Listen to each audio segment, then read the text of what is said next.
इस यात्रा का लक्ष्य जो बीजेपी और आरएसएस हिंदुस्तान में नफरत और हिंसा फैला रही है, उसके खिलाफ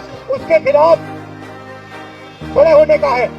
कन्याकुमारी से कश्मीर तक ये यात्रा चलेगी, रुकेगी नहीं। जैसे अभी देखो बारिश आ रही है, बारिश ने इस यात्रा को नहीं रोका। गर्मी, तूफान, ठंड इस यात्रा को नहीं रोकने वाली। नदी जैसी यात्रा कन्याकुमारी से कश्मीर तक जाएगी और इस नदी में आपको नफरत, हिंसा, ये चीजें नहीं दिखाई देंगी। सिर्फ प्यार और भाईचारा दिखेगा, क्योंकि यही हिंदुस्तान का इतिहास है, यही हिंदुस्तान का डीएनए है। आप जानते हो, मुझसे बेहतर जानते हो कि कर्नाटक में बीजेपी की सरकार क्या कर रही है। आपके चीफ मिनिस्टर ने और बीजेपी ने भ्रष्टाचार के सब रिकॉर्ड तोड़ दिए हैं, कोई रिकॉर्ड नहीं छोड़ा।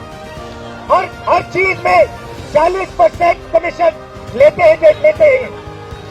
कॉन्ट्रैक्टर एसोसिएशन ने प्रधानमंत्री को चिट्ठी लिखी और कहा कि 40% कमीशन सरकार लेती है, प्रधानमंत्री ने कोई कार्रवाई नहीं की। बीजेपी का एक नेता कमीशन नहीं दे पाया, उसने स्वयं आत्महत्या कर दी और 13,000 स्कूल एसोसिएशन ने कहा कि 40% कमीशन उनको देना पड़ रहा है।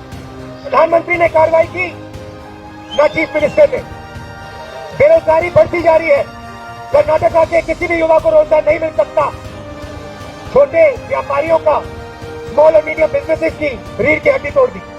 पूरा का पूरा फायदा चुने हुए 2-3 बड़े उद्योगपतियों को मिल रहा है। एक तरफ बेरोजगारी तो दूसरी तरफ महंगाई। कर्नाटक और हिंदुस्तान की जनता, गरीब जनता पिस रही है। इसीलिए हमने भारत जोड़ो यात्रा शुरू की। जितनी भी नफरत, जितनी भी हिंसा ये करेंगे, हम हिंदुस्तान को जोड़ेंगे और बेरोजगारी का और महंगाई का मुद्दा कांग्रेस पार्टी उठा के छोड़ेगी। आप इतनी दूर से चले, बारिश में आप आज यहाँ खड़े हो, आप सबका दिल से बहुत बहुत धन्यवाद। पिछले 8 वर्षों में हमने इंफ्रास्ट्रक्चर को जन आकांक्षा से जोड़ा है। एक समय वो भी था जब इंफ्रास्ट्रक्चर को लेकर घोषणाएं सिर्फ चुनावी नफे नुकसान को ध्यान में रखकर की होती थी। टैक्स पेयर की कमाई का उपयोग राजनीतिक स्वार्थों के लिए ही किया जाता था।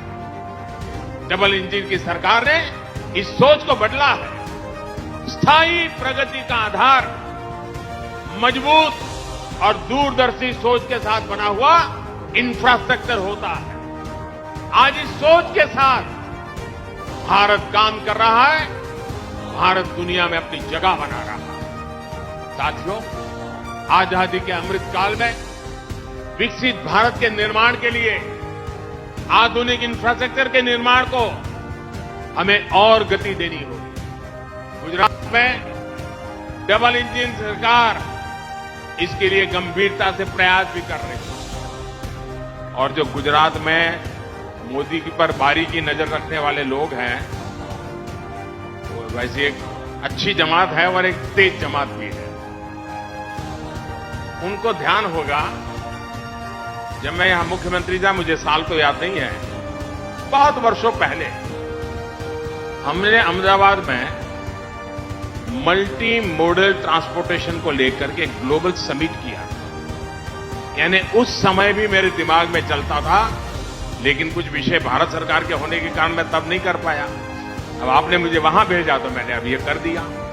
लेकिन ये सोच आज साकार होती हुई देखता हूं और इसी सोच के साथ बीते 8 वर्षों में शहरों के इंफ्रास्ट्रक्चर पर इतना बड़ा निवेश किया जा रहा है।